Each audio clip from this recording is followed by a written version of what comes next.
Well, hey there, boys and girls, ladies and gents, theys and theirs. This is Tara Szczepanski from the Polish-American Brotherhood and Adam Francisco from Be Free My Sheeple. And you're listening to the T&A Show, the Tara and Adam Show.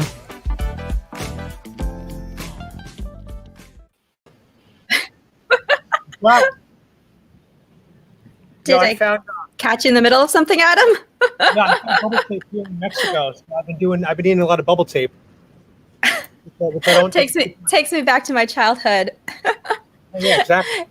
Hey there, guys and girls. So Fernando is going to have to reschedule. He had a family emergency, but Adam and I haven't done a show together in quite some time, at least since last week. So you've just got us and casual chatter, and Adam and I actually haven't caught up at all in the last week and a half. So this will be a good catch up a little bit. I was just showing Adam I have a new hat. You look good. I look good.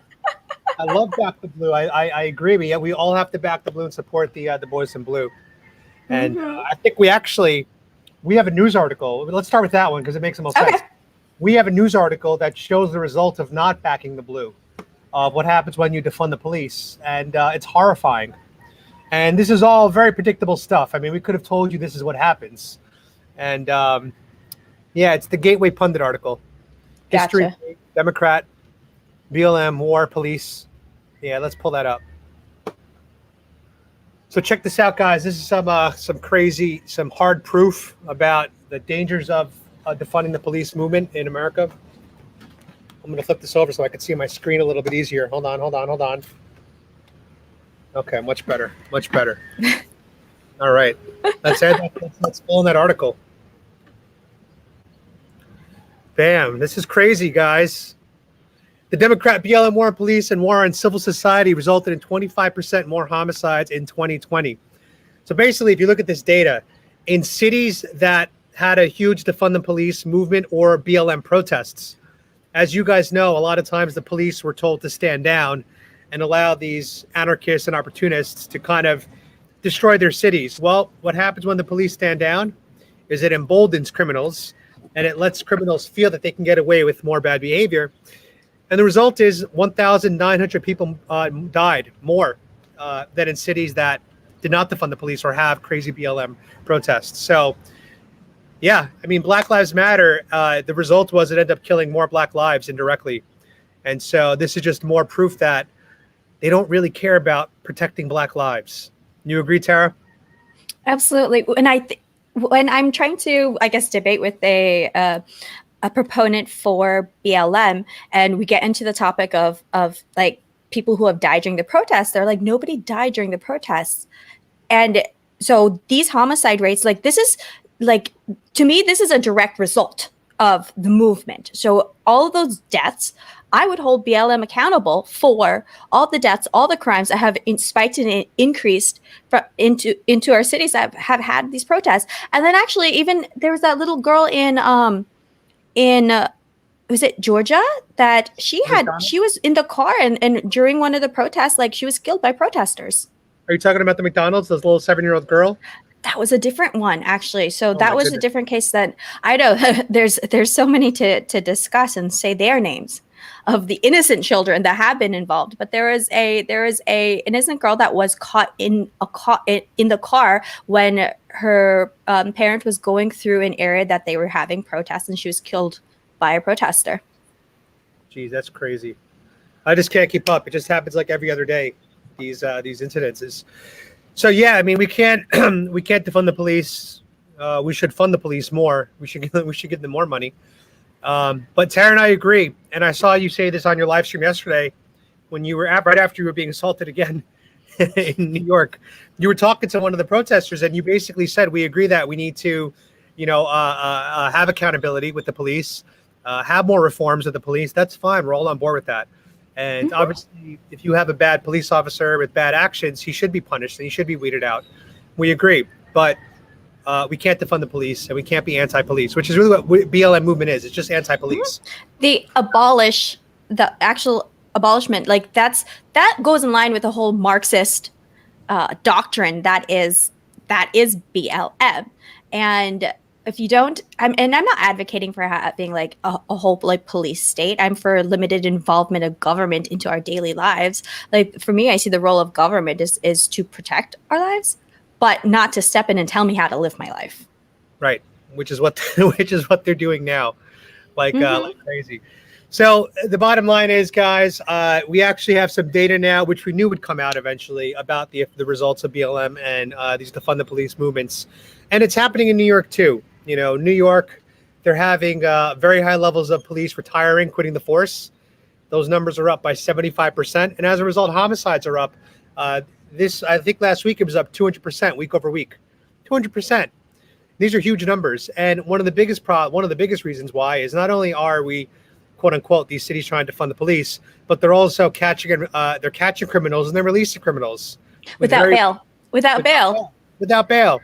And we have a story actually about an Asian father from San Francisco, which is crazy because if you actually do a little research on the criminal who assaulted the man, this is a completely preventable crime. I'm going to call it a hate crime.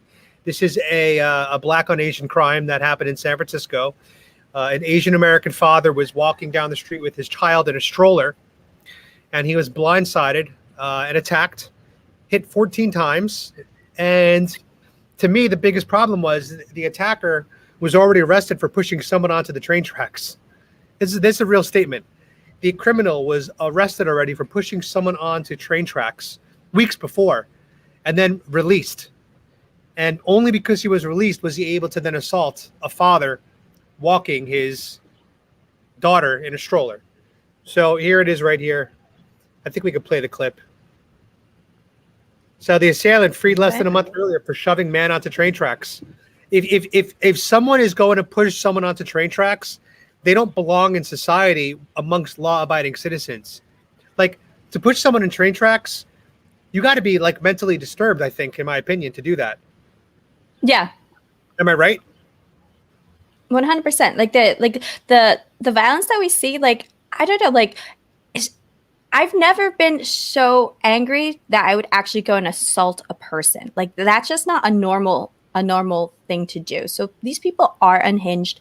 And when they, like Adam and I were discussing with the increase of Asian hate crimes, this has been going on actually. And then I pointed out that it's interesting with the Stop Asian Hate movement came to the public eye was kind of very late into the game. And it was right before China was meeting, the Chinese ambassadors and the American ambassadors were meeting, I believe, in Alaska. So to me, that like that timing of when this narrative is hitting mainstream media, like that's to be questioned as well. Exactly. But like being here in New York, I mean, it's unfortunate that not that it's a joking matter, but people tell me all the time, like, oh, don't go to the subway by yourself because you're Asian, you're going to get, attacked there. But it is a valid concern for, like, I flew in very late on when I flew in from Portland here, maybe like after midnight. And I always take the train to come back into the city. But when my friends was like, no, Asians are always being attacked on the train. So you're not taking the train. I'll come get you instead. So this is New York City. This happened. Mm-hmm. Yeah. See, that to me is absolutely, that's heartbreaking because, you guys know I'm from New York City. I lived there almost my whole life, 31 years, pretty much. And New York was always safe, even at as far as in my lifetime, even at like 4 a.m. in the morning, I would be drunk after a night in West Village or East Village, playing beer pong or whatever. And I'd take the train home all the time and there was never any issues. And I'd be surrounded by, a bunch of homeless people and drug addicts on the train, but there was no fear of being attacked or assaulted. And it seems now that's completely changed in New York. It seems now there's a legit fear, especially if you're Asian American, of being attacked. And that to me, that's terrifying. I was always so proud about how safe New York City has been. Well, that's what happens in these Democrat-run cities. I mean, for the last several weeks, I've been touring around from Minneapolis to Portland to here, and I'm like, I don't know which one is worse, actually. Maybe Portland, but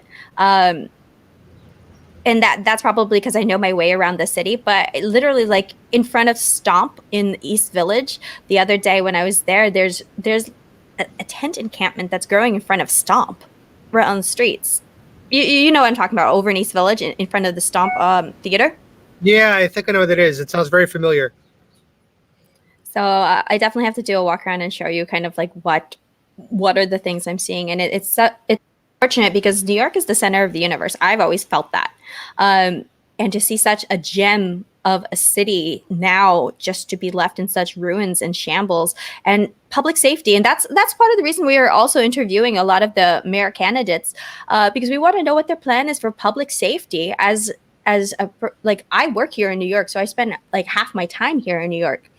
I don't want to have to go outside and be concerned about my public safety. Like, to your point, Adam, back in our 20s when we were here and we would go out and party and everything, it was not a problem to be leaving the club at like 4 a.m. Blitzed a little bit, and you still made it home safe. But Exactly. now, not so much. That's terrible. That's terrible. I found this article on theconversation.com. I haven't read it yet, but I mean, just looking at the headline, this to me is read together. this is a weird headline. If you could pull it up, I just sent it to you in the private chat area. Yep, And I got it. Into it. It's just, I don't understand how they can print these headlines. Like, how do they make this headline when there's no facts to back that up? Like, how do they? I mean, the mental gymnastics. Well, when a black person is attacking an Asian person, it's because of white supremacy. That's exactly what it says. Look, if you go to the second paragraph, white people are the main perpetrators of anti-Asian racism. That's not true. They determined, this was 10 years ago in San Francisco, 85% of the attackers against Asians were black men, were young black offenders. This was 10 years ago. So you can't even say that, Mr. T calling it the blank virus, that's the cause. You can't say that. This has been a problem that just wasn't given any spotlight. But this problem has been around for decades. And now with social media and everyone's got cameras in their hands and videos, we're just simply seeing more. We're just simply seeing the reality now. And so to me, I just find it so shocking how mainstream media is on a mission to force every single problem into white supremacy, when I don't think that's the case anymore. Tara, you're Asian American, I'm Mexican American. Not once in my life, until probably 2020 with this whole critical race theory nonsense, did I ever think about white supremacy. I never woke up concerned. I never woke up worried about it. I never felt affected by it, ever. Mm-hmm. So to me, I mean, when you were growing up, and you're from Florida, did you ever feel scared of white supremacy? Is that something that was on your radar ever? No, it wasn't on my radar until, I'll give you this, when I was in college. And so, because when I was the president of the Asian Student Association, I was co-founder of the Asian Pacific American Coalition, and I was heavily involved in a lot of the Asian clubs. And so we led leadership conferences also throughout the universities, from University of Central Florida in collaboration with the University of Florida and University of South Florida. So, of course, we talked about like issues that were impacting the Asian community, but in hindsight, that's when I felt the world is unfair. And that was as soon as I left university, I never felt that anymore. And so that made me, in hindsight, think about like, what were we learning in school at that point? And this is still, this is like 15 years ago, so I can only imagine what it is now. But I remember being in college and thinking, oh, the world's not fair. And then this whole victimhood mentality that must have been the case if I as a person like growing up never felt the world was unfair, because my attitude was shit happens in life, you have to move forward, and how you're in control of how you react to those situations. And regardless of what's going to be thrown at you, things are going to be thrown at everybody. Those are the hurdles that we all have to face. And the thing that's within our control is how we choose to react to those hurdles to be moving forward. And the faster you can move forward, the better off you're going to be, and just to focus completely on your goals. And so that was what my father taught me before college. And that was kind of the mentality I returned to after college. But during college, I actually remember feeling the victim. That's interesting. Yeah, I mean, when I was in college, I suffered not suffer. That's the wrong word. I never really suffer. But I was a victim of being stereotyped by people all the time. I had one story in college where I was at a frat party, and a guy walks up to me, hands me a beer bottle. A white guy hands me a beer bottle, and here I am thinking this guy is being very polite, giving me a beer when I walk into his house, but it was empty. So then I stood there holding an empty beer bottle, confused, and he said to me, "Do your job, Mexican." And there's some humor involved in that, but ultimately that was one of the few experiences I had where I was like, "Holy shit!" Like, oh, excuse me, YouTube. Holy S. People. This is not New York City anymore. This is now upstate New York. So I ended up dropping the beer bottle on the ground. It didn't break, so I just kicked it at him, and then just kicked it on the floor, and then it hit his foot, and that was it. But overall, I never felt like a victim. You know what I'm saying? It was just like there are idiots in the world that are out there, especially if you leave urban cities. Then you're going to find more idiots sometimes that are naive and ignorant to other races, right? They just don't have exposure. And so to me, that's all. It was just kind of like an observation. But yeah. I just don't let people have power over me. And even with what I was experiencing yesterday when I was out filming the BLM rally, I mean, I found like the how quick triggered people are to my presence. Then it's like I'm living in your head. So when you occupy no rent in mine, because immediately afterwards, I'm like, let me move on to the Colombia protest, and they know how to throw a protest. Oh yeah, I saw some of that video. It looks like that was pretty. It was awesome. Amazing. They're actually they're out in Queens. They're out in Queens also tonight. So it's like daily protests.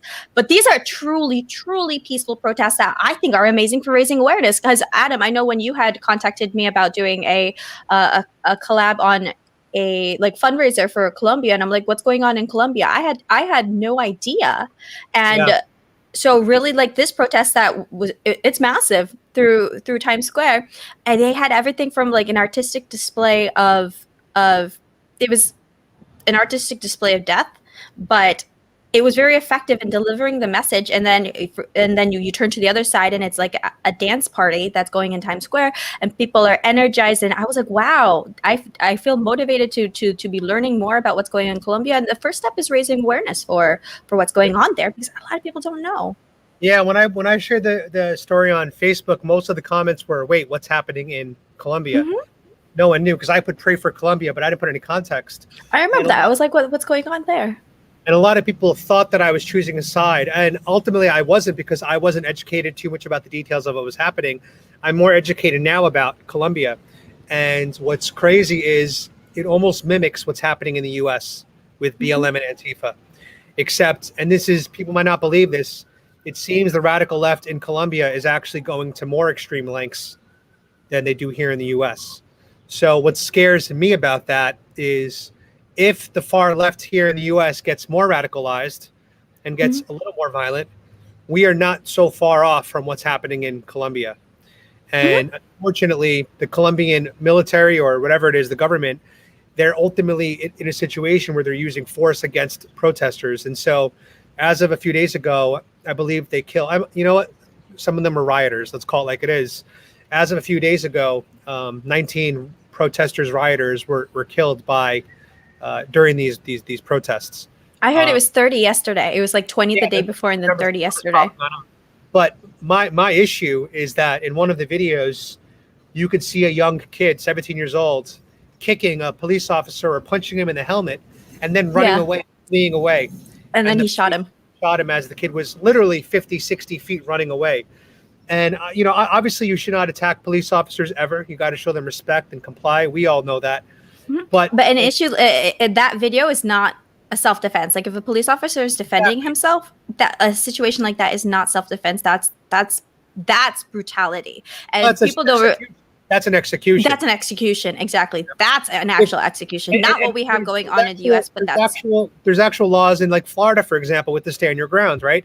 So, for example, if we're in Florida and somebody punches me, I don't have any gun. I don't own any guns, but let's pretend I own a gun. From my understanding, if somebody punches me, it continues to advance on me, and I'm in fear of my life, I'm allowed to quote unquote stand my ground. Mm-hmm. However, if somebody punches me in the face, I fall on the ground and they start to flee. So like a hit and run, I'm not entitled to shooting them as they run away because I'm no longer in danger. And so to me, that's the same logic with the video that I saw. The police officer in that case should not have shot the boy. He should have let the boy flee and run away.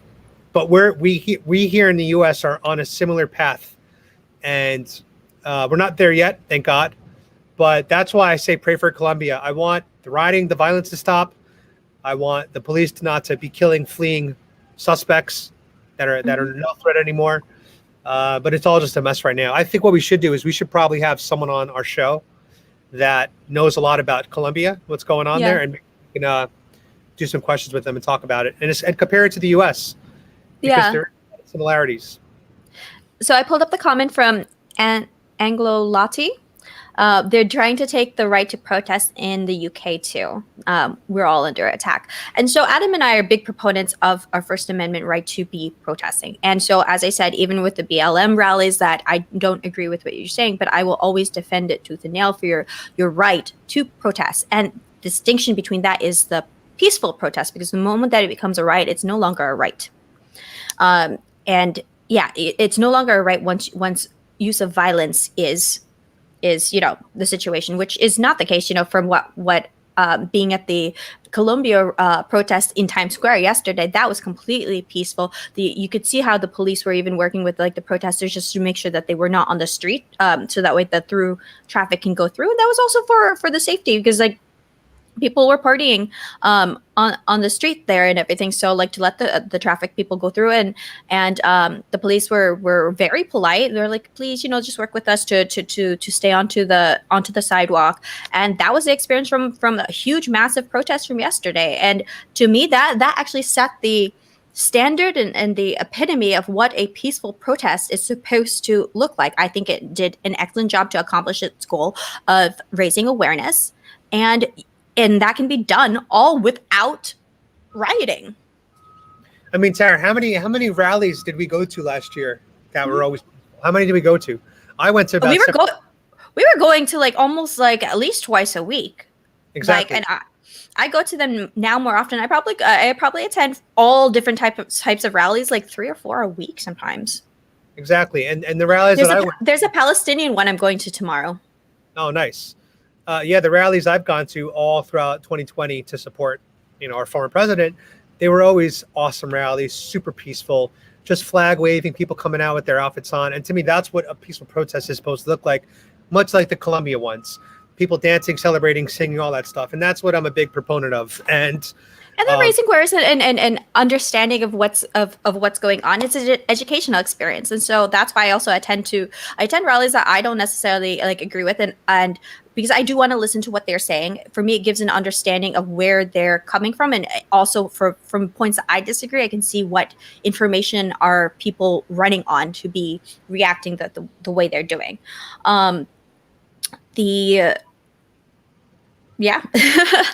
Pull up the Polish statue news, because that's make me angry. I thought that we had federal laws against attacking. Well, this is a Democrat city, so let me pull up this thing. And attacking and toppling statues stopped after Trump did that. Trump said, "You attack a statue, 10 years in jail." And So even the Stonewall protest I had attended last week, it ended in police confrontation, and they also they vandalized the statue that's in Central Park that is for the Spanish-American War. So the Spanish-American War is what liberated the Philippines and Cuba from Spanish colonization. And so if this movement's also about this imperialist past, I'm why are you destroying statues that are memorials for when countries were liberated from their colonial masters, in a sense? So that's why the messaging is not coherent when it comes to the BLM movement, because if it was truly about that, then why are you even attacking things that are in support of your messaging? Right. Exactly. So that just shows that it's a farce. So pulling up now the article that Adam is talking about, which is a Polish statue. And you guys know how I feel about my Polish statues. But So NYPD is investigating a possible hate crime after the statue of a Polish hero, Father Come on, Terry, Jarish. that. This is where I need the help of my papa to say the last name. But I sent him this article, and he's like, "Oh no, they're going after Popoluszko." but actually, so what they did in this, they covered the statue in garbage, and they wrote "No Polish" across his head. That is so sickening. So, yeah, look. Polish priest murdered in 1984 due to his work in Poland's solidarity movement. We are very aware of the significance to the Polish community. Wow. I didn't know that they did. They bagged his head, and then they wrote "No Polish" over his head. That's crazy. I mean, the Polish people were victims of Nazism. We know Poland was. And when you have like Antifa and BLM shouting like "No KKK, no fascist USA, no like Nazis," I'm like, you like, this doesn't say who did it, but let's say I asked the question, like, who's behind a movement that's targeting our statues and everything. I'm like, we can deduce from that. Let me see. You know what's funny? When I had a good comment that somebody had posted on my Twitter. I'm going to pull that up. I was at a rally once with Trump supporters, and they climbed onto a statue. This was months ago. It's actually a different one. They climbed onto a statue, right? Mm-hmm. There was a statue, and then there was like a ledge. So there was Trump supporters climbing up, holding their flags to get a higher vantage point. But there was no graffiti on the statue. There was no trash. There was no destruction. They were just using it to get a better vantage point. And that's the difference between what the right does to statues and what the left does. The left tries to destroy them, spray paint them. The right uses them to get a better vantage point of the scene. So it's just very different. That's crazy that they wrote that. No more Polish. No more Polish. That is like, I don't know. I don't even know. It's just at this point, there's no logic to me about this kind of stuff with what they're doing. You know, the fact that they're pro censorship, they are pro banning of voices, they are pro suppressing wrongthink, they are destroying Polish statues. How do they have the right to consider themselves anti-fascist when this is exactly what fascism is? Mm-hmm. You know what I'm saying? Like, their behavior is, all we want to do is just be left alone on our social networks, be able to share our opinions in peace, not worry about getting censored. We can't even talk about the virus right now if it doesn't verbatim repeat what the narrative is. Mm-hmm. I mean, what is that? Medical experts aren't even unanimous on anything about this right now, and we can't even share anything. And the issue with also like to be writing like "No Polish," you're saying, to not welcome or not have a place here in society, basically, is the messaging by saying like "No Polish" onto it. So this is further dividing, like increasing a race war. Like, that's what the Democrats want. That's whoever's pulling the strings behind BLM and Antifa. They're trying to use these kind of tactics in order to divide society and cause these race wars, in which case, it's going to turn into gangs of New York back again. This is crazy. But I am planning to. I'm going to go visit this. I'm planning on visiting the statue tomorrow, and I'm going to bring flowers for it. I'm sure it's been cleaned up. This happened on Sunday, but I'm going to visit the statue tomorrow and bring flowers to the statue. The Polish war hero. I want to read this. His fight for freedom. He paid for his life and was killed by the communists. His contribution was not only to Poland but to the entire free world. It's because of the courage of people like him the Iron Curtain fell, and we can enjoy freedom in Eastern Europe and the rest of the world. So it's very saddening that this is still happening. This is who this man was. He was killed by communism, by communists. And today he's being vandalized by Marxists, which is communists. So it's just it's very sad what they're doing. Yeah, you got to ask, what's the end game of this? Like, they're not going off of what they're saying. look Right. at the actions of the people behind this and not the words that they're using. Of And course. that's why people who are saying like anti-fascist, they're the ones who are truly the fascists. They're the ones who are truly the Nazis. I mean, everything that I've been witnessing on the ground and what I've been trying to like put forth on my simple social media platforms is exact opposite. I mean, we're living in clown world right now. We're living in clown world right now. Like I was telling Adam, like when I was looking on the tags that people are having on me on Twitter, they're calling me homophobe now, and I'm like, I've never done anything or said anything that was ever homophobic. I mean, my ex-husband's like mother is lesbian, and like I grew up doing theater. Yeah. I march in gay pride. I mean, like, but yeah. So evidently now they're trying to label me as homophobe. I mean, we literally on our TNA show we just hosted a trans woman who won the Miss Nevada Circuit pageant. So, I mean, the fact is that I've never been given any signs that you're a transphobe or you're a homophobe. I know I'm not. All they know is labels. So if they disagree with what you're saying, they're going to label you as a Nazi, it's true. I mean, homophobe, and racist. I've gone to so many gay pride parades, and I'm going to try to find a photo real quick because I want to show you that I've gone all in. I dress on head to toe in rainbows. And the reason why I do that, even though I'm a very boring cisgender straight male, to which I owe society an apology, because today being a boring straight cisgender male is not a good thing. That's toxic masculinity, Adam. I'm a toxic masculine because I put pretty girls on my YouTube channel. People have said it to me in comments. They go, "You were toxic because you only put pretty girls on your channel." I'm like, yo, I do that because it gets more clicks and views, you fools. It's just simple. It's very simple math. Anyway, the point is, I believe that it's important for. I think it's funny, actually. I gotta pause you for a moment. Whenever like we were filming together, and you approach a woman and be like, "Hey, you're perfect cover art," and they're like, "Oh, YouTube, okay." Yeah, it's a compliment. I'm like, yo, it is. You're pretty. So let's do it. But back to my point. Oh yeah, here it is. Here's one of my outfits. Let's see if I could get this to you. Copy image link. All right. So pull this up, Tara. Pull this one up. Okay. It doesn't show my shorts, which continue. Guy is saying that BLM attacks gays in Chicago. Yeah, it has. They claim that they're for end Asian hate, and I actually said that to somebody. I was like, hey, end Asian hate. But the moment that you disagree with anything that they're saying, it doesn't matter. They'll go against anything that they're saying. So actions speak louder than words. Oh yeah. All right, pull up that lovely photo. Trying to go. Let's see.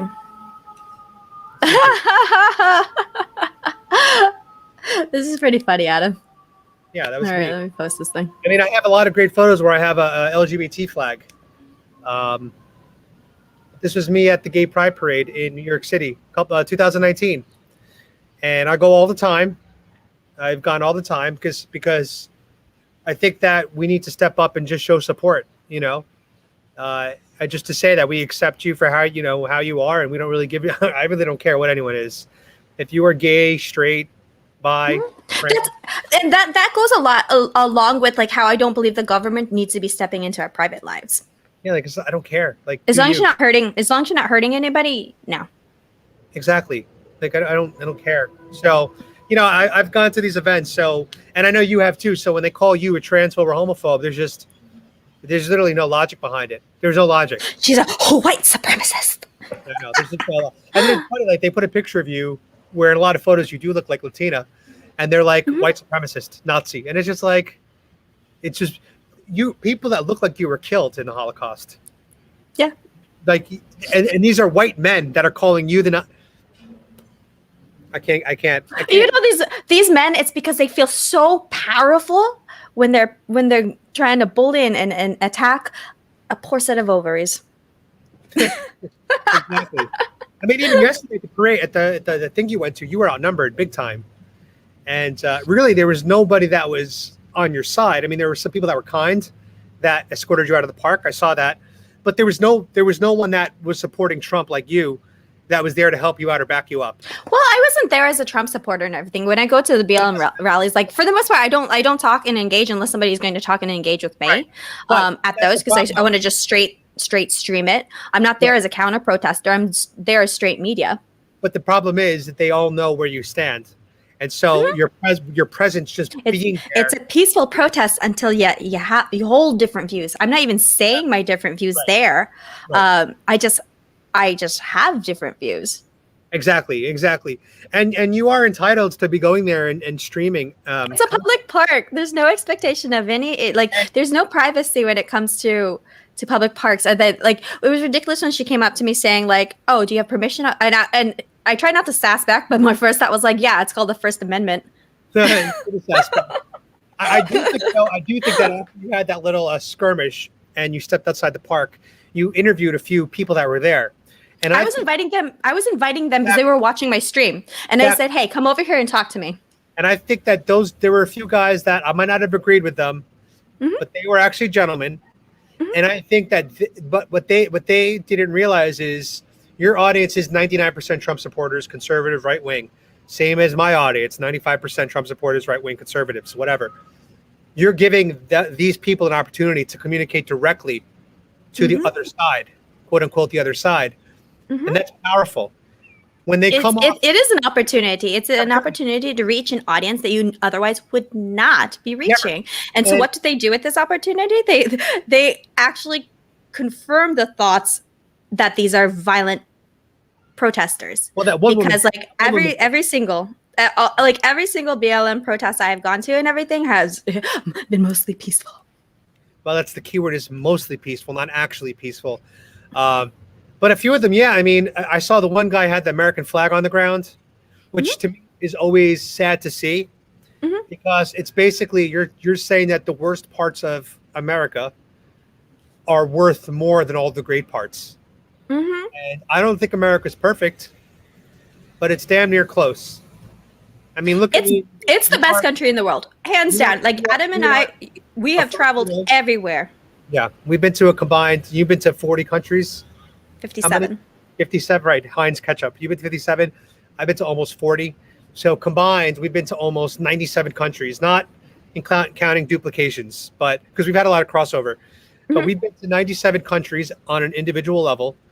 We've seen the world, and the reality is most of the world still has colorism problems, or they have a bit of almost like a caste system problem. Yes. I mean, even here in Mexico, the colorism of society is pretty wild. You rarely, and seriously, come down here. If it's not a small, and I know you've been here, but I'm talking to everyone else. If it's not like a small food truck or like a little churro stand, most business owners here in Mexico are lighter skinned Mexicans, from what I've observed. Maybe I'm biased, but from what I've observed. And most of the darker skinned Mexicans seem to be more of the workers or the manual laborers. So there's a very difference in the types of income and careers you have based on the skin color you were born with. It seems this way to me. That's true. And that's also what I see also in the Philippines and other parts of in Thailand and other parts of Asia. That's true. It's you're born. It's very difficult to rise out of poverty, and so even if there's not a formal caste system, like when you think of caste system, you think of like India, but it's colorism to a degree. Yeah, you know? And it's difficult to rise above your station, and that's what's different when it comes to America. Is the station you're born into life doesn't dictate where you are going to stay in your life. Your choices and how you rise above adversity is going to dictate what you do with your life. Let me give you an example of that story. So I was adopted at birth from Mexico. I recently discovered through my adoption papers that my biological mother here in Mexico, she was having economic problems. Her family could not afford to raise a child, so that's why they put me up for adoption. So had I been born and stayed in Mexico, it appears, based on everything that I know about Mexico and what I've read about my adoption papers, I likely would have had a bit of a challenging life here in terms of money. You know, money would have been tight. I probably would have had to just, work super hard, long hours, whatever. Now, I was adopted by a Jewish mother and a Christian father from the U.S., who were not rich by any means. They weren't upper, they were middle class, but they knew the values of America to survive and to achieve. And so my parents always taught me, don't spend all of your money, don't live paycheck to paycheck, invest in the stock market, and have money for a rainy day. That's what they always taught me. So I was given those American values, American cultures. And what that led to is I made more money than my parents ever made in a year combined in their lives when I was 28 years old. A Mexican, American, immigrant, brown skin. I made more than my Jewish, Christian, white parents ever did in their lifetimes in 1 year in sales. And so that to me is an example of your skin color doesn't block you in America of anything. It's the cultures and your values that, in my opinion, can shape your success. Mm-hmm. And I think that I'm an example of that. And obviously, I don't really work anymore because I made a lot of wise investment choices when I was younger. But that's what America can provide you with, that opportunity. Yes, that's the American dream. That's the American dream. That is and that's capitalism. That I can live free off without even having to work a full-time job anymore, and I could be free. That's America. And you be free, my sheeple. Be free, my sheeple. And it is very hard to do that in many other countries in the world. Maybe England a little bit. Maybe you could do that. It's possible in Mexico, but it's more lottery odds than it is in the U.S., in my opinion. No, absolutely, absolutely, and that's the same case with like my family. My dad came from nothing coming into America. At least my mother, she had a nursing degree when she came in through a work visa to the U.S. But I feel like my dad actually had experienced more discrimination. My white father versus my Asian mother had experienced more discrimination going through life here in the US, because probably more because he didn't speak English very well. And I always tease him. I'm like, I'm still teaching him to speak English. And but that didn't hold him back. That didn't stop him. Like right. We have to stop with this victimhood mentality. And because like once that lives in your head, that's what's truly going to be like holding you back. Exactly. And I met your dad many times, and I have a lot of respect for that man. He's I could tell he was a hardworking man, and he was loyal to his companies, and now he's got a great life. Met my dad a couple times. My dad calls you son. A couple times. I got distracted by the comment here. Somebody said that she's hot, he's not. So someone thinks you're hot, and they think that I'm not. Which I will agree with, Tara. I will agree with this person, DH. And I do call him dad, by the way, and I call your mom. Yeah, DH, whoever you are, Tara is hot. She was a beauty pageant queen, and I've never been any pageants in my life. I'm just a ugly cryptocurrency investor who's now free. Tara is looking pretty good today, not gonna lie. Adam called me up and he's like, hey, I made a lot of money now on cryptocurrency. Do you think I'm hotter? And I'm like, Adam, you're always gonna be the same Adam. I don't care if you're a billionaire. I said, Tara, my money's multiplied by so many times. Am I more attractive to you? And she said no. So all things said that Tara. I did say that dinner is perpetually on you. All things said Tara is looking pretty good today. Not gonna lie. Ooh la la la. Here we go. Thank you. Believe me, I would know. Thank you. Someone said that's it. Take your shirt off again. Adam, take the shirt off. Jesus. All right. You know what? This is the TNA show after all. Hey, I thought we agreed that the next TNA show is going to be me taking the shirt off. That's true. Beat me to it. That's true. So what people like DH have to believe is that it's not always about the face. It also is about the body too. So when you look at me overall, I'm decently attractive, I think. I don't think I'm as hot as Tara is, but I'm decent. I always say that I'm a soft 7. I'm a soft 7, whereas Tara's a hard 9. You know why you're a hard 9? No one's a 10. All right, no, 10 doesn't exist. No one's a 10. You're a hard 9, and that's amazing. You're a hard 9. For our viewers to the TNA show, I hope you're getting what you expected during the TNA show. The Tara and Adam show. Tara and Adam show. So that Kim Coon said, Adam, you're not ugly. Thank you. If someone thinks I'm ugly, I'm just going to call them racist, because that means they don't like women. If I disagree with what you're saying, you're a racist. And then, exactly. This person said he is sexier the more money he has, no question. Yeah, I mean, that's the reality. Men are considered more. So I want you to pull up this chart if I could pull it up real quick. Hold on. Okay. I remember one story when I was in college, and then I was talking to one of my classmates, and he offered me a ride after after class. And then so like when we were just in class, I'm like, oh, just a friend. But as soon as I saw his car, I was like, damn, he just got hot. All right, pull up this link. I just sent it to you. It's a great chart. Let's pull it up on the screen. Man in the chair. Right. Man in the chair. Guys, this link is a very eye-opening link. Here we go. Hold on. Okay, so have you seen this chart before? I haven't. All right, it's very interesting. It's very interesting. Now, this is, by the way, this is on average through dating apps. So this is not a fact in terms of every person fits into this, but it gives you a good idea of desirability by age. And if you look at it, there is a huge axis at the age of 30 between men and women. See that? That is when women's desirability starts to go down. And that is when a man's desirability starts to overcome a woman's. This is, remember, this is from dating apps. So what they're doing is they're looking at swipe rates based on age. And what they're seeing is younger women typically get the highest level of swipes for men. And men who get older, they get a higher rate of swipes as they trend towards 50 years old. And why do you think that is? Why do you think that is, Tara? Money. There's this idea that the older a man is, the more financially independent he is, the richer he is, the wealthier he is, the more wisdom he has. And let's talk about where that's even rooted in. It's rooted in our biology, because women have typically sought men to be the providers, and so that has to do with economic stability. When men seek women for their fruitfulness to bear children, and so that's attached to youth. And so I'm 37, and so I date girls anywhere from 22, actually 21 up to, and I do 21 because I want to be able to take them to the bar if I go to the US. 21 to 45 is the age range that I've dated in my lifetime. Like that seems to be the age range.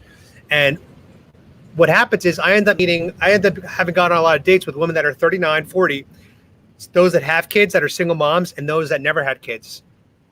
And what I notice is those that never had kids, right? Because they spent their 20s and 30s so focused on their career, trying to make money, trying to make bank.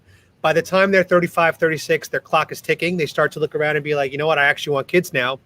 What they find out is that they're not that desirable anymore to a lot of men because they're too independent. They're too successful. Men generally want to be the provider. We want that. We want to be wanted. We want to be needed. So when for example, if I were to meet a woman who's a surgeon and she makes $800,000 a year, if I'm not making that money, what the hell can I do for her?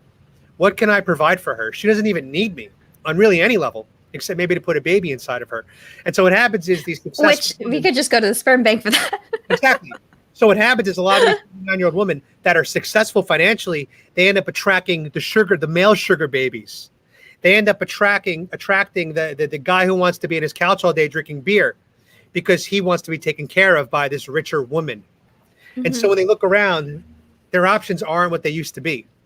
And so I think I remember when I was younger, as I was going through like my education and everything, how I was told my dating pool is going to shrink more and more as I became more educated, became more successful in my career and everything. So, yep, exactly. I'd say that's true. Exactly. Oh no, my light. And here is you don't even need light. You look good. And here is this is a crazy chart. This is I'm pretty sure we can show this on YouTube. I don't think it's a problem. It's a memo. It's called the daffy memo. And if you can pull it up, I'll just start talking about it. All right. Let me just turn back on this slide. From 1967, guys. And it's the proposed measures to reduce fertility by universality or selectivity of impact in the U.S. And so if you open up this chart. All right, gotcha. Yeah. Eugenics. There's a decrease in what birth rate going on right now, right? Yep. Yeah, COVID didn't result in the boom that they thought they would have. I thought there was going to be a boom, but we have a decrease in birth rate. Yeah, if you scroll down, you'll see the chart in the video. The proposed measures to reduce fertility, that one? That graph right there. Yeah. Pull Oh, that the up. graph. Yeah. This has, I mean, this is crazy stuff, guys. And you could Google it yourself, the Daffy memo. And you'll see This that one? a lot of the ideals in our society today, which is women should wait to have kids till they're at 35. This is all to limit fertility. So you know how China had the one It's true. China had the one kid policy where they just said one child per family. Well, here in the US, we do more of a psychological operation. Instead of saying we're going to impose limitations on you, we've convinced you with fancy words and ideologies to make you do it to yourselves, which is crazy to think about. And so if you look here on the left side, restructure family, postpone or avoid marriage. Look at that. And so what happens is when you have women who wait till 35, 36, 37 to have kids, odds are because they've waited so long, they're probably only going to have one or two. Mhm. Whereas if a woman is 18 getting knocked up when her body's prepared and ready for it, she will probably have more kids by the time she's 35, 36. Just common sense. Here, look at the next one. Encouraged increased homosexuality.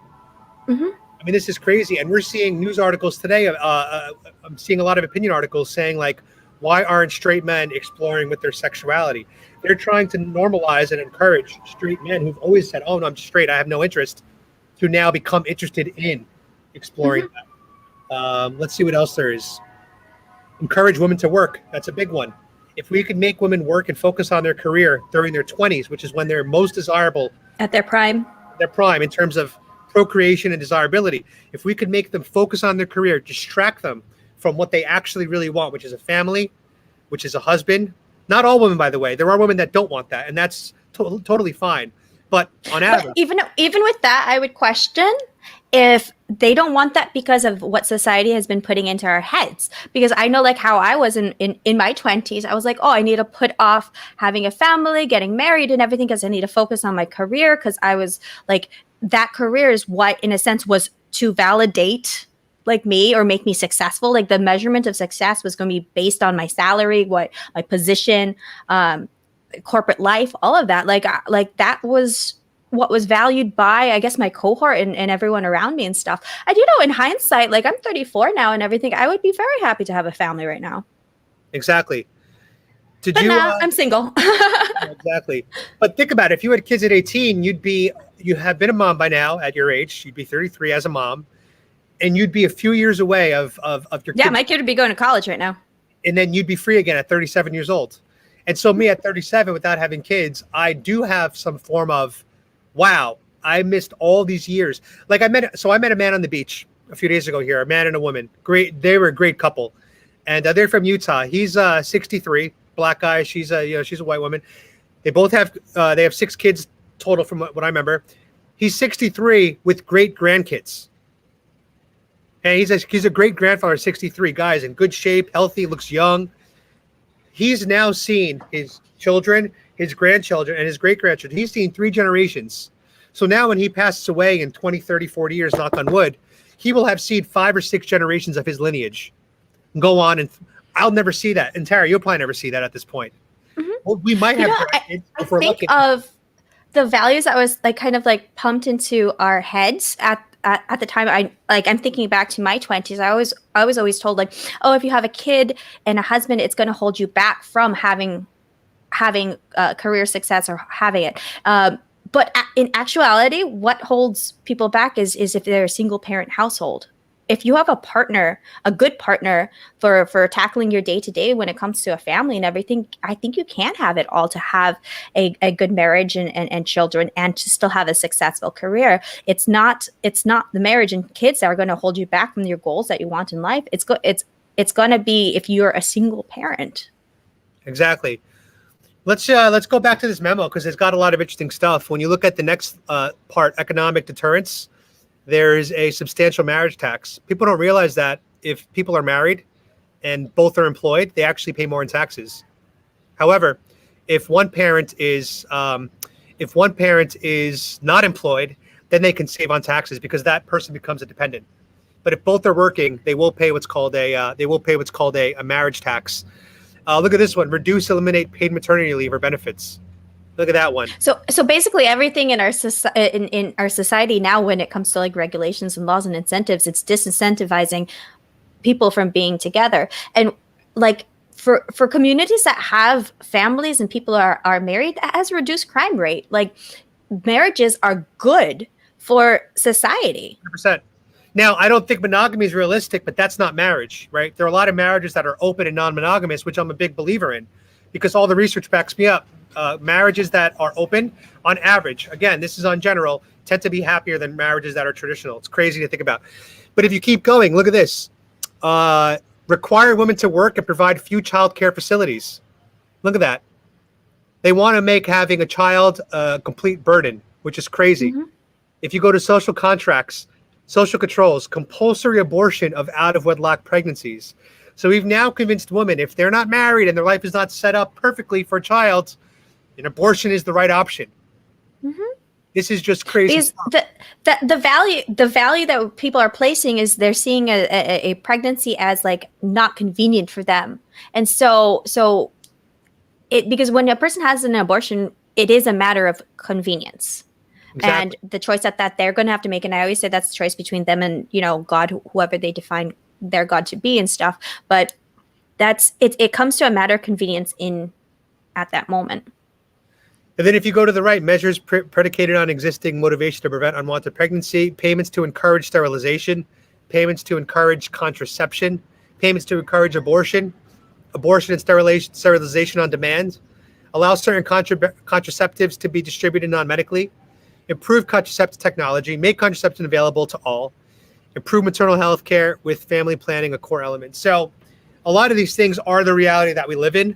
And most mm-hmm. people aren't even aware of why they're making the decisions that they're making. They think that they're truly a free thinker, but they don't realize all the propaganda that's been coming in to keep our populations in check. And it's scary stuff. It is scary. It makes sense. It makes sense. Like, you know, now in reflecting of what my 20s were like and the values I held in my 20s and what was communicated in my head from our cohort, it's 100% everything we just discussed. You are a victim of it. I'm a victim of it. And unfortunately, you know, I don't have any kids right now, and I definitely want to have kids because then I'll be a dad blogger on YouTube. It'll be my kid going all around the world, whatever it is. But we were tricked by the propaganda in our 20s that we should wait, work New York, work that career life, make as much as possible. You know, no real responsibilities except for ourselves. Mm-hmm. And ultimately, I don't think that is the key to happiness. So, all interesting stuff. What else we got today on the news docket? Oh, the Biden jobs report. That's interesting. Okay. Let's pull that up. Which article is this one? CNBC. Gotcha. I'm put my shirt back on. I feel uncomfortable. I feel exposed. Do you feel like we're objectifying you? I do feel objectified. Let's go back on the jersey. Yeah, there we go. So the Democrats' unemployment benefits are backfiring on the country right now because people don't want to work. If they can make $600 a week not working, why would they work a backbreaking job to make the same exact amount of money? And so now you're seeing a horrible job report. It's the same like conundrum people find themselves when they get used to welfare. Because I remember when I was living in Miami and I was part of Big Brothers Big Sisters, and that was a situation that my little sister was in with her mom. That if her mom decided to work, she's going to be earning less than what she was actually receiving in welfare. And so even though like you'd have to take a step back and then have that ability then to climb, but that's like the sweet spot that our welfare system is putting people in, that people are having to face those type of tough decisions of like, well, why would I start working and then all of a sudden take a step back and have to work a backbreaking job and then earn less. Exactly. And maybe I need that money now. So they get used to living on that welfare state, and it perpetuates. And that's also then an attitude that will transcend to the next generation. That's why you have cyclical, you have people who are living cyclically on welfare and will forever then stay in poverty. And that's a form of socialism. That's a form of incentivizing these people to take from the system, to be paid by the other, hardworking members of the society. and then they don't work, and they're not productive. They don't contribute to society by having a job or anything. So your dad just came out of nowhere with an amazing comment. Wrong spouse to destroy your life. My first wife gave me an ulcer. I still feel after 40 years. I don't know. Your dad had a first wife. Yeah. My dad has a first wife, so my mom's his second wife. And so, well, it's a good thing that he divorced the first wife. Otherwise, hello, I wouldn't exist. It would have been here. That's crazy. So your dad still is in physical pain from that first marriage. Yeah. Well, that's true. If you have if you end up having a bad spouse or one that's not compatible, it's for sure it's stress. Stress will kill you. So, I mean, I've been in relationships where we definitely dated far past the time we should have been dating, and it really is tough to be in a relationship that you don't want to be in anymore. It's what do they say? No one feels more alone. And so there's some quote about it, but yeah, I remember how lonely and isolating it felt when you're in a relationship that you just don't want to be in. It's one of the worst feelings in the world, and it looks like your dad experienced that at some point. I'm happy that found his wife. And also, I mean, the things that you need to factor in and everything, like if when people decide to get divorced, if they don't have kids, then the kids aren't being harmed in that situation, because I think when kids become involved, that's when you got some tough choices to be making. And I know people that stay together until the kids leave for college, and is there a right time to be getting divorced if you have kids? I can't answer that question. I mean, that's a personal choice that everyone has to make for themselves. Right. I would think that once the kid is 18 and out of the house, that would be that's just, to me, common sense. That would be when it would be okay to do that. Again, I don't know. I'm not an expert in this kind of stuff. I remember. I mean, you guys know I'm divorced, so. Oh, you're public about that now? I am. I talk about it. So. Oh, I didn't know you. I didn't know you told that on the. Wow. We can bring that up. We just open a can. I'm okay. I'm okay talking about it. Yeah. I've never heard you say that on YouTube before, and I've always tried to avoid saying it. So you are open now. Said it before that. Not when I've been on a channel. All right, so you guys now know that Tara has been is a divorced woman, and congratulations, Tara. I never congratulated. How does it feel? Normal. I mean, like, for those who are curious or whatever, I had eloped. My little rebellious self. So I had eloped, and the relationship wasn't long. We parted, and we're good friends. That's right. He's a nice guy. I did meet him. He's a nice guy. Yeah, he's fantastic. We're just not compatible, but he's a fantastic friend to me. And yeah. Do you think that you'd ever get married again? Possibly. I haven't ruled it out, because I don't really rule things out of what will happen in the future and stuff. If it's the right person, sure. Right. We'll see. I don't think. But I mean, I certainly do value my freedom and my life and how things are. I'm very happy. Right. So if I meet somebody who's going to add to my happiness, sure. But I'm very happy with how I am. Yeah, I think that I'll probably, if I do get married, I'll be probably 55, so that I could have a caretaker. As I get older, that's me. That's what I would do. I'd wait till I'm 55 to get married, and then I could spend my twilight years with someone who I know will be there to take care of my future. I don't know. But I do know I want to have kids. I mean, right. So we should have a little. I do know that much. That I do want to have at least one child and experience being a mother. So I think that's important. Yeah, and we should have some TNA babies. Hey, Marion, what do you think? You want to have little Mexican, Jewish, Filipino, Polish babies? Why not? Let's go. But the code says it's easy to get married, but hard to get a divorce. That's true. It's so much. Oh my God! It's so much easier and cheaper to get married than it is to get a divorce. I think we spent like $35 going to City Hall to get a marriage paper, and then spent like $2,000 on the divorce papers. That's crazy. That's unbelievable. Someone just said, is sauerkraut Polish or German? That's German. Both, right? Possibly. I mean, I'd have to defer to asking my dad. We definitely eat a lot of sauerkraut. I'm not a fan of it. I don't like because I don't like pickle. So I'm not personally a fan of it. Maybe if I mix it in with a good like schnitzel, then I'm good. With and diffuses the taste over maybe like some potatoes. That's how I like to have sauerkraut, but just like a little bit with a little bit of beets. So this is surprising. Sauerkraut is neither German nor Polish. It is a Chinese invention. It makes sense because it's pickled. Because like a lot of pickled foods are also Korean. But Like it's made, kimchi. it's made up of the German word sour, which is sour. Hold on. Now I'm sour, which means sour, and kraut, which means cabbage. It is a Chinese invention and as much a French Alsatian specialty. What the hell is Alsatian? I don't know what that is. As it is truly Irish. All right, so that's just a lot of words there. So it's Chinese, French, Alsatian, and Irish. Wow, sounds That's a lot. complicated for such a simplistic dish. Yeah, and John Paul loves sauerkraut. Yeah, I'm okay. I can take it or leave it. I don't really have an opinion on sauerkraut. What's your favorite food? So the game I like to play is what are my favorite ethnic cuisines? My favorite food is definitely a bacon cheeseburger, without question. You give me a bacon cheeseburger from a diner, American cheese, and that's it, game over.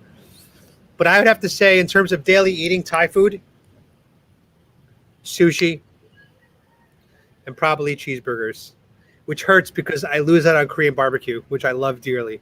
Korean barbecue's good. Oh, I might go love- have Korean barbecue tonight. I'm not sure yet. So. Oh, you're in New York, right? yeah. I'm right next to Koreatown, so I might go have that afterwards. All right. So if you're in Koreatown, you have a sugar daddy tonight that could take you out? I'm going out with one of my friends. Sugar daddy or not? No. Okay, not a sugar daddy. Well, if you guys want to bowl out a little bit, go to Ganuri. Go to Ganuri. Have you been to Ganuri? What's Ganuri? It's a Is it a rooftop- restaurant that's still in the city? Yeah, it's in Koreatown. It is a rooftop 37th floor Korean restaurant with Oh wow. panoramic 360 views of New York City. I feel like I've been there. It is. You got to like look decent though. You can't just go looking like you can't go in a Jordan jersey. But yeah, that's where I would go. It's an amazing place. So Marion says we call German krauts because they eat a lot of sauerkrauts. Yeah, your dad is hilarious. I love that your dad's watching us. That's awesome. Oh, my dad's always there. So we need to we got to reschedule the Mateo, the mayor call. We also have to schedule Adam Oremland. I want to get him on. And then once we have those two guys, we need to go talk to Andrew Yang. Yes, absolutely. So yeah, you guys are going to be seeing more political interviews on the TNA show coming up in the next couple of months. We're going to be interviewing some other people too. I've been meeting a lot of patriots that want to be on our live stream, Tara. Some of them are authors. Some of them are content creators. Fantastic. So we'll definitely feature them here in the channel, guys. But in the meantime, Tara's going to keep doing her thing at the protests for you guys. Yeah, So tomorrow I'm going to cover a Palestinian protest.